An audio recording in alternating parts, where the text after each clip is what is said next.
Espoir du monde des monoplaces, le pilote néerlandais Dylan van 't Hoff est décédé suite à un accident pendant un championnat à l'âge de seulement 18 ans.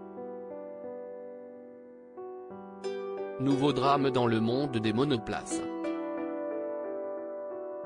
Ce samedi 1er juillet, Dylan van 't Hoff est décédé à l'âge de 18 ans. Il participait à un championnat sur le circuit de Spa-Francorchamps, en Belgique, lorsque sa voiture a été prise dans un carambolage qui a coupé en deux son véhicule.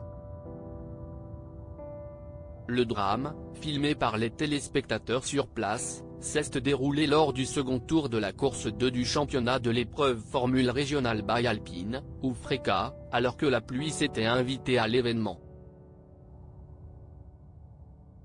Dylan van 't Hoff, une étoile montante des monoplaces. Dylan van 't Hoff démarre sa carrière d'abord dans l'univers du karting à tout juste 11 ans. Il termine 3e de l'IAM Euroseries et de la finale internationale en 2018. Il se fait un nom dans le monde des monoplaces lors du championnat des Émirats Arabes Unis de Formule 4 en 2021, notamment en réussissant à atteindre la seconde marche du podium malgré un calage sur la ligne de départ. Il parviendra à s'imposer les deux courses suivantes. Quelques semaines plus tard, il remporte la victoire à Dubaï. La même année, il intègre le championnat d'Europe et de Formule Régionale en tant qu'invité, et signe ensuite avec l'équipe MP Motorsport à temps plein après avoir été sacré champion du championnat d'Espagne de Formule 4.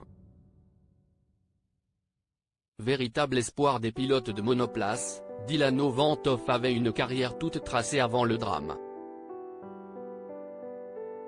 Un pilote français décédé sur le même circuit en 2019. Son équipe lui a rendu un hommage une heure après son décès, se disant profondément touché par cette perte de l'un de nos talents les plus marquants.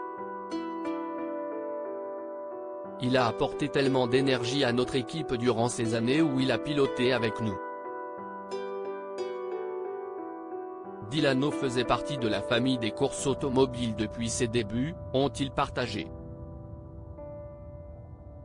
Le compte officiel de la Formule 1 a quant à lui partagé un message de son actuel président, Stefano Domenicali, qui a voulu souligner un pilote mort en poursuivant son rêve.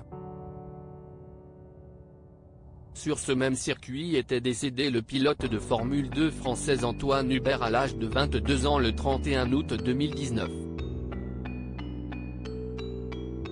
Des travaux avaient été engagés pour plus de 80 millions d'euros.